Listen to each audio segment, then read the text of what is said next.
अच्छा, ऐसा धोखा हमारे साथ किया, भोगोगे तुम। ये जो निकलता है ना भोगोगे, ये अकाट्य होता है। क्योंकि किसी का भी हृदय, मान लो किसी भी जीव जंतु को आप कष्ट दें और उसका हृदय आह भर जाए, तो वो आह वज्र की लीक है, तुम्हें भोगना पड़ेगा। वो आह किसी की ना लेना जिंदगी। कोई ऐसा कोई आह भर करके कह दिया तुम समर्थ हो, हम तो कुछ कर नहीं सकते, और अंदर से दुख, फिर तुम्हारी सामर्थ्य काम नहीं करेगी, मिट्टी में मिला देगी। ऐसा नहीं कि आप जो कर रहे हैं कोई देख नहीं रहा, कोई हिसाब किताब नहीं, जो कर रहे हैं अवश्य में भोक्तव्यम, बहुत सावधान।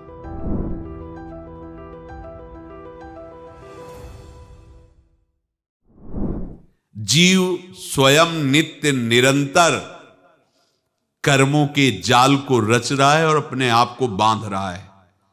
आपको मुक्त होना है, बंधना नहीं है। जीव का जन्म कर्मों के अनुबंध से होता है, कर्मों के बंधन से होता है, और उसको अपना ऋण चुकाना होता है। कर्मानुबंध ये बहुत सूक्ष्म विषय है। जैसे आप जिस परिवार में जन्म लिए हैं, तो उस परिवार के लोगों से आपका ऋण है, इसलिए उसी परिवार में आप आए हैं। और ऋणानुबंध, उसको बिना चुकाए या बिना वसूल किए आप वहां से जाएंगे नहीं। आपको लेना है तो वसूल करना है, और देना है तो चुकाना है। ये पूर्व के जन्मों से निश्चित किया गया है। जैसे किसी के यहां पुत्र हुआ, जन्म से ही पैसा खर्चा शुरू हुआ, बड़ा हुआ तो उद्दंडता के द्वारा मार पूरे परिवार को क्लेश पर क्लेश देता चला जा रहा है।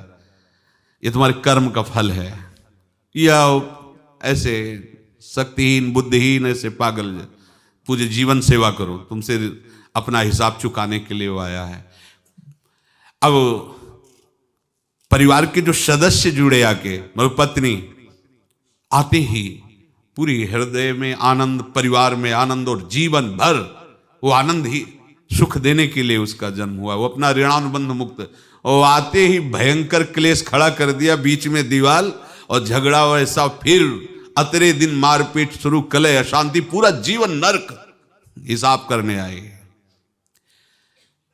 यहां ऋण चुकाए बिना कोई जा नहीं सकता, ऋण चुकाना पड़ेगा। किसी का ऋण वसूल करना है तो किसी को ऋण चुकाना है, दोनों काम करने होते हैं। अनेक जन्मों में अनेक लोगों के साथ हमने जो बर्ताव किए हैं, अच्छे या बुरे, वो होंगे।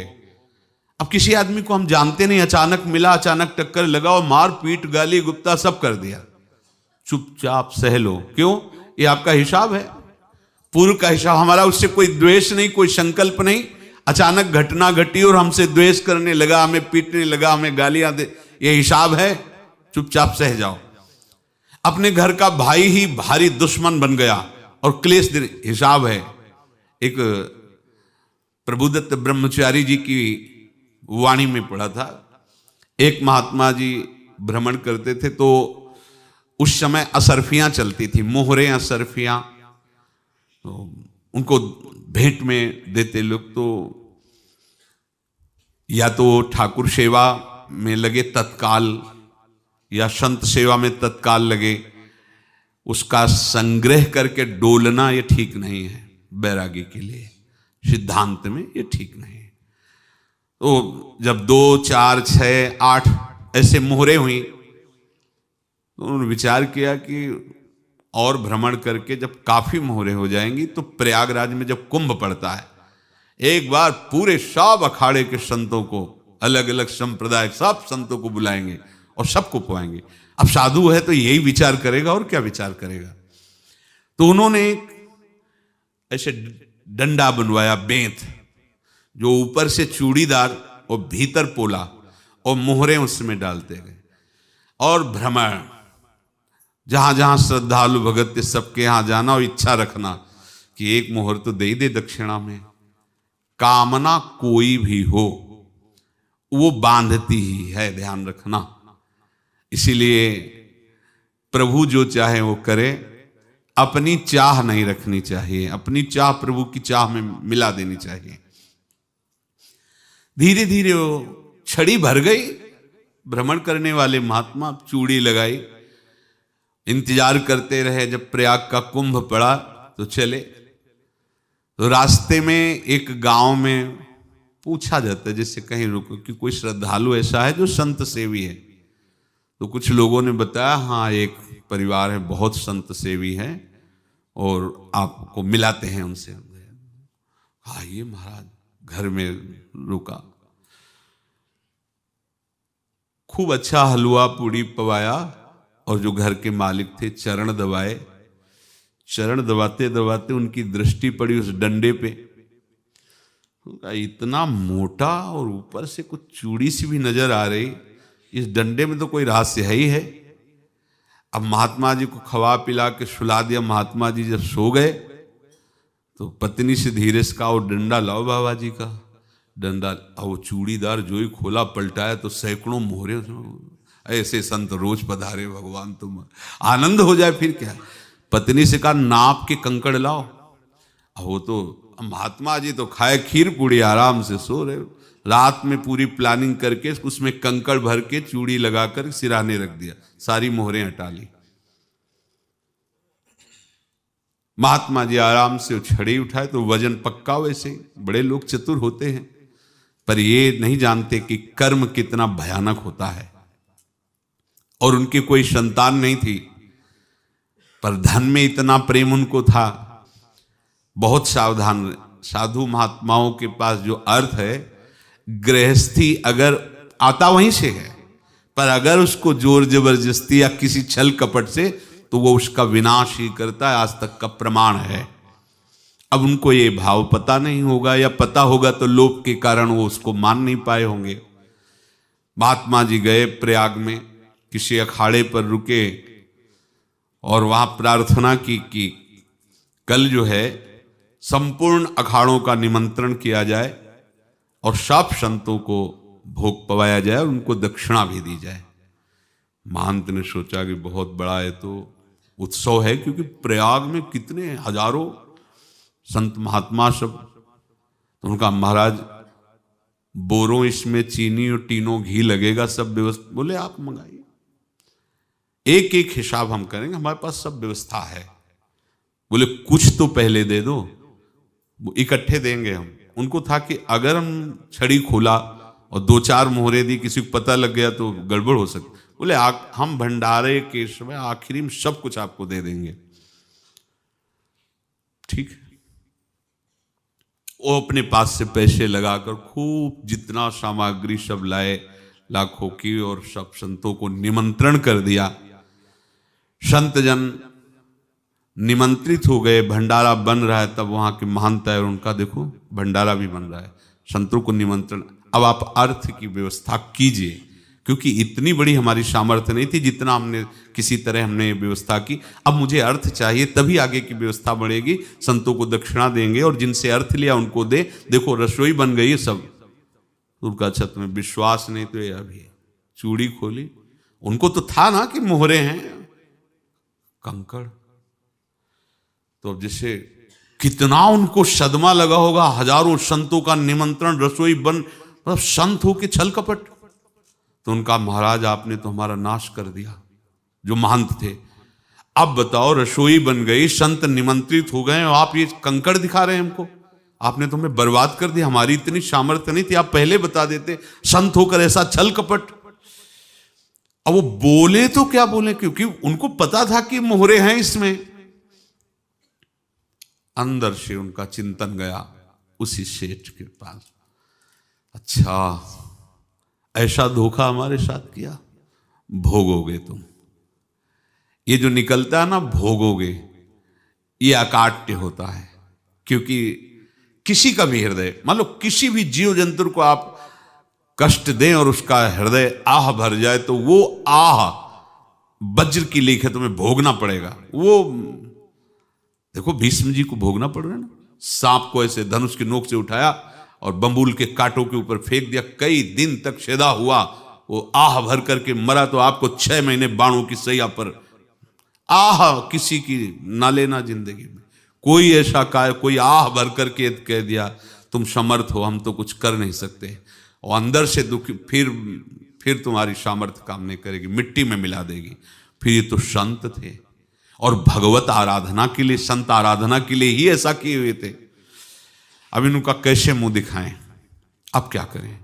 सुबह संत जन आएंगे, सबके बीच में हमारी कि देखो इन्होंने, अब क्या करें। गए और संगम में जाके छलांग लगाई, अपने प्राण त्याग दिए। अब उनके तो पास मोहरे थी और व्यापार बढ़ा, और 9-10 महीने बाद ही लड़का हुआ। अब तो उनको कि संत फलीभूत हो गया। देखो व्यापार चल रहा, लड़का नहीं होता था, लड़का भी हो गया, बड़ा आनंद छा रहा है। जब से वो प्रकट हुए और धन की वृद्धि शुरू हो गई, पढ़ाई लिखाई में उनके खर्चा हुआ सब, बस बीमारी शुरू हो गई उनके शरीर में। अब उसमें पैसा जाना शुरू हुआ। इतने आसक्त तो वो दोनों हो गए कि कुछ भी हो, व्यापार ठप, संपत्ति बेचना शुरू। तो उन्होंने कहा कि बेटा मैं क्या कर सकता हूं तुम्हारे लिए। बोले हमारी अंतिम इच्छा है प्रयाग चलो, और जितने प्रयाग में संत महात्मा सबको एक बार भंडारा करवाओ, हमारी इच्छा अंतिम है, क्योंकि अंतिम यही इच्छा थी। तो बोले अब ज्यादा संपत्ति तो नहीं रह गई, तो बोले घर बेच दो, मेरे लिए ही तो है, बेच दो। मुझे लगता मैं बचूंगा नहीं, पर मेरी अंतिम इच्छा पूर्ण कर दो। घर बेच दिया, जेवर बेच दी। वहां गए, जब संत सेवा की तो बोले मुझे संगम तक ले चलो। संगम तक ले गए और बोले समझे तुम चुराए थे और हमने उसको छीना है, कुछ नहीं रह गया तेरे पास कुछ, अब केवल ममता और आसक्ति में जलकर मर और नरक प्राप्त कर। मैं वही महात्मा हूं जिसकी तूने मोहरे ली थी, शरीर छोड़ दिया। महात्मा को जन्म लेना पड़ा और इनको दुर्गति भोगनी पड़ी। ऋणानुबंध, होश में। ऐसा नहीं कि आप जो कर रहे हैं कोई देख नहीं रहा, कोई हिसाब किताब नहीं, जो कर रहे हैं अवश्य में भोक्तव्यम। बहुत सावधान। अनेक जन्मों में अनेक लोगों से जो कुछ लिया दिया है, इस लेने देने को मिटा देने के बाद ही तुम मुक्त हो गए।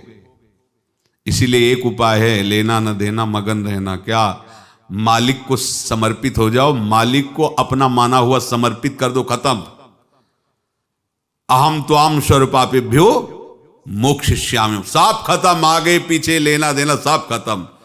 एकादश स्कंद में भगवान श्री कृष्णचंद्र जी ने कहा जो मेरे चरणों का आश्रय लेकर भक्त मेरा भक्ति करता है, उसके पितृ ऋण, मातृ ऋण, देव ऋण, ऋषि ऋण, सब ऋणों से मैं मुक्त कर देता हूं। बस यही एक उपाय है जो इसके बंद करने का उपाय भक्तों के लिए है, वो यही है। भगवान की शरण में होकर अपना माना हुआ पूरा भगवान के अर्पित कर दो। अर्पित करने का तात्पर्य उसमें अहम हटा दो। तो दियम वस्तु गोविंदम तुभ्यमेव समर्पये। जिनसे तुमने सेवा करवाई है उनकी सेवा करनी पड़ेगी। जिनसे तुमने जो कुछ लिया है उनको देना पड़ेगा। ये लेने देने का व्यापार जब तक समाप्त नहीं होगा तब तक तुम्हारा जन्म मरण चलता रहेगा। अब आपको यहां समझना है, यदि आपसे किसी ने पैसे लिए बेईमानी करके नहीं दे रहा है तो आप उसको गाली मत दीजिए। आपने बेईमानी की थी इसलिए आपकी बेईमानी हुई है, ले गया, कोई बात नहीं है, बंधन से मुक्त हुए। जो बोझा था चला गया। उसको ऐसा ना देखे कि ये बेईमान हमारे रुपए मार लिए, अब जो कुछ होगा देखेंगे। अगर आप आगे नया कुछ करते हैं तो फिर आगे का हिसाब आपको भोगना पड़ेगा, ध्यान रखना। ऐसा नहीं है कि आपको भोगना नहीं पड़ेगा। एक ही उपाय है कि अब जो शरीर धारण किए इसी में जो भोग ले, आगे ना होना चाहिए। तो क्या करे? सर्वतो भावेन भगवान की शरण ले ले।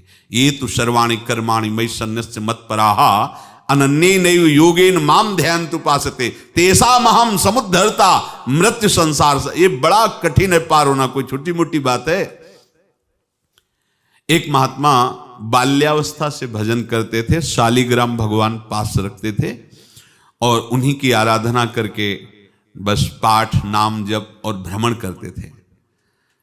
यौवन अवस्था थी, गंगा जी के किनारे अपने ठाकुर को विराजमान करके स्नान करने के लिए कपड़ा ही उतार रहे थे कि 90 लोग आ गए, भाला तलवार सब ले, मारो मारो इसको मारो, घेर लिया। तो उन्होंने हाथ जोड़कर कहा हमने क्या अपराध किया, कोई सुन ही नहीं रहा। तो उन्होंने कहा मार तो डालोगे ही आप 90 लोग, हम कोई अस्त्र शस्त्र तो लिए नहीं, एक बार हमें गंगा में डुबकी लगा देने दो और अपने ठाकुर को स्नान करा देने दो, फिर इसके बाद आप मार देना। भगवत इच्छा से वो लोग रुक गए, स्नान किया और अंदर से प्रार्थना की, प्रभु ये क्या लीला है आपकी, आपके सिवा मेरा कोई है नहीं और ये मुझे मारना चाहते हैं। तो भगवान ने जानते हो क्या कहा उनके अंतर में, तुम मेरे में ध्यानस्थ हो करके शरीर को छोड़ो, ये लोग मारेंगे, ये मेरे भजन का फल है कि तुम्हें 90 जन्म नहीं लेना पड़ेगा, एक ही जन्म में 90 मिलके, तुमने 90 हिंसा की थी पूर्व में, तो तुम्हें 90 बार जन्म लेना होता और एक एक करके मारते। ये मेरे भजन का प्रताप है कि एक बार में ही 90 का हिसाब हो जाएगा। तुम आंख मूंदो, मेरे ध्यान में मगन रहो, मेरे प्रताप से तुम्हें कोई चोट नहीं होगी और स्वाभाविक मूर्छावस्था में प्राण तुम्हारे छूट जाए। ऐसा ही हुआ, ऐसा हुआ। तो ये बात समझ लो कि ये जो कर्मानुबंध है, ऋणानुबंध है।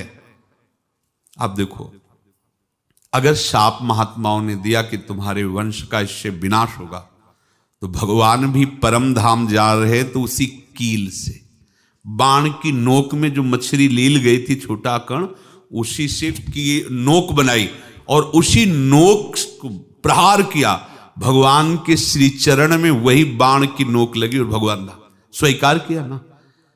भगवान का बड़ा लीला विचित्र है।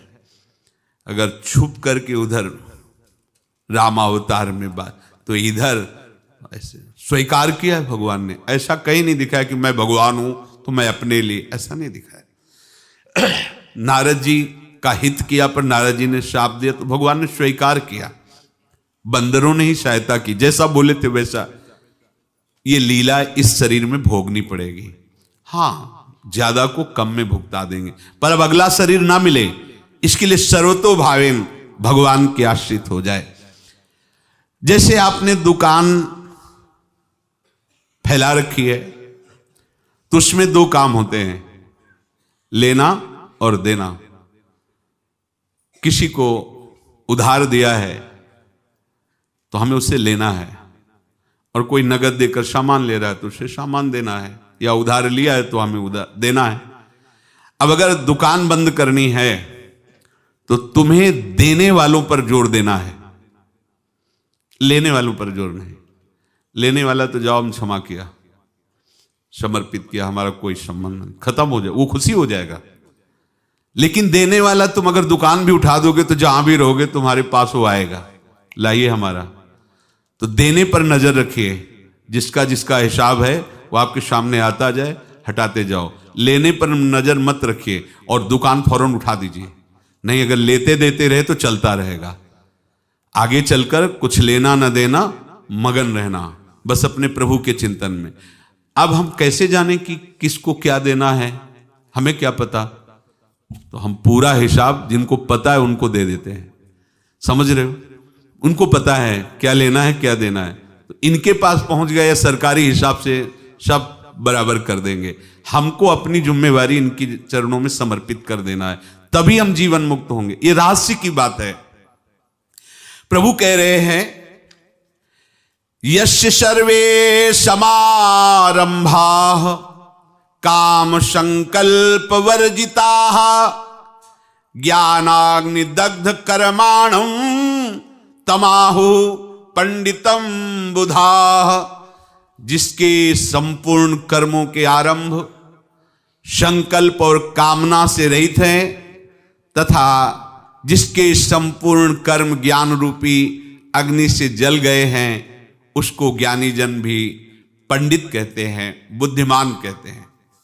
पूज्य श्री भाई जी महाराज कह रहे हैं, जैसे वहां ज्ञानाग्नि से दग्ध कह रहे हैं, तो अपने वृंदावन वासियों का प्रेमाग्नि से सब कर्म संस्कार दग्ध होते हैं। जिस समय आपके हृदय में भगवत प्रेम का प्रादुर्भाव होगा तो लेश मात्र कभी तुम्हें दुख नहीं भोगना पड़ेगा।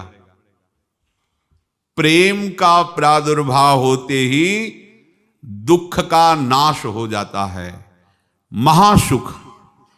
जब प्रेम का प्रादुर्भाव होगा तो समस्त पाप भस्म हो जाते हैं, अशांति नष्ट हो जाती है, संसार ज्वाला स्पर्श भी नहीं कर सकती है।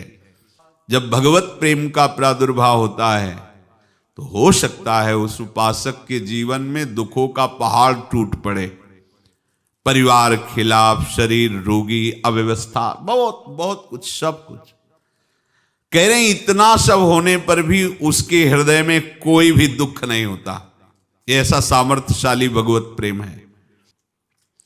भगवान के चरणारविंद का जिसके हृदय में प्रेम है, भारी से भारी दुख भी उनको विचलित नहीं कर सकता।